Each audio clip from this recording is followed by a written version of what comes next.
এবং যে কথাগুলি বলছে বলছে বিয়ে করবো, হ্যাঁ বিয়ে করে নাই। আমার লগে শারীরিক সম্পর্ক করতে দূরে সবই আসি আমার জামার করতে হ্যাঁ আনছে, এবং কি জামার ডিভোর্স দেওয়ার লাগে 2000 টাকাও দিছে, সব কিছুই করে এখন আমার 1 বছরের সময়ও দিছে। দেহাইরা আমার একটা বাচ্চা হয়েছিল এর মধ্যে, হ্যাঁ কইছে কি যে সব কিছু সমাধান আছে, তো এই সমাধান হ্যাঁ করছে।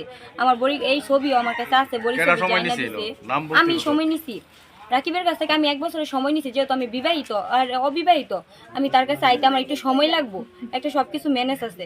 এক হচ্ছে সমস্যা নেই, তোমার 1 বছর সময় লাগবো, তুমি নেও, কোনো সমস্যাই নেই। আর আমি বলছি ঠিক আছে।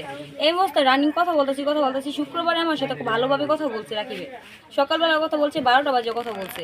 কারণ আমি বলছি কি আমার বড় আপু আছে, আমি তোমার সাথে 6টার পরে কথা বলবো। 6টা বাজে লাইনে যাই, লাইনে নাই, সারা রাত নক দিচ্ছে, কোনোভাবে নাই। পরের দিন আমাদের অফিস খোলা, আমি মনে করছি এক যেহেতু অফিসে চাকরি করে রাগ করে থাকলে অফিসে দেখা হইব, কিন্তু তার সাথে দেখা হয় নাই, একেবারেই দেখা হয় নাই। পরে আমি 12টা বাজে খবর পাইছি আমার আব্বুর হাত ভেঙে গেছে। আমার আব্বুর হাত ভাঙছে, এই অনুযায়ী আমি দৌড় করে অফিসে ছুটি নিয়ে আসছি। আব্বারে নিয়ে এরা পাগলা বরবাড়ি গেছি, গিয়া চিকিৎসা করছি, আইতে আমার 8টা বাজে গেছে রাত্রে। আমি তার লগে কথা বলছি, পরে দিয়ে আমার সব কিছুর মধ্যে ব্লক মারা, A to Z ব্লক মারা। তো ব্লক মারা যেহেতু পরে আমার সন্দেহ লাগছে, আমি আমার অফিসে এক কলিগের ফোন দেওয়া হয়েছি, বলছি একটু কথা বলে দেখেন যে হ্যাঁ আমার ব্লক মারে, তো আপনার ব্লক মারে নাই। এখন এই বাড়িতে কি জন্য আসছেন? আমি বিয়ে বলবো, হ্যাঁ আমার লগে প্রতারণা। আপনার নাম কি? আপনার হাজবেন্ড প্রতারকের নাম কিটা বলেন? আমার নাম ফারজান আক্তার পাপিয়া, তার নাম রাকিব। এই মেয়ের কি ব্যবস্থা করবেন এখন? ছেলের 2 বিয়ে করাবেন এখন? ছেলের মানে কি করে, আমার ছেলে সামনের সপ্তাহে বিয়ে করাইছি, গেছে সপ্তাহ আরেকটা করাবেন? আরেকটা না করে উপায় কি?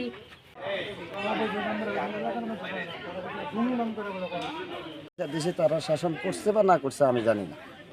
পরে এরপর আমি আরেকদিন গেছি বনমি বাজারে, দেখছি ফসকা খা। পরে ছেলে আমার দেখে শাহজাহানপুরের বিল্ডিংয়ের দিকে ফলাইয়া গেছে। পরে বাড়িতে না আমার মেয়েরা আমি ইচ্ছার তরফছে যতক্ষণ পারছি ততক্ষণ আমার শাসন আমি করছি।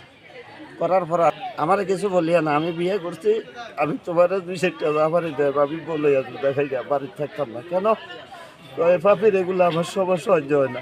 ছেলের বেশি বাবা মেয়ে যদি খারাপ হয় বাবা তো মানতে পারো না। ছেলের বুঝ দিছি, আমি বুঝ দিবার পরে ছেলেও আমার লোকের কথা বলে না 1 সপ্তাহ ধরে।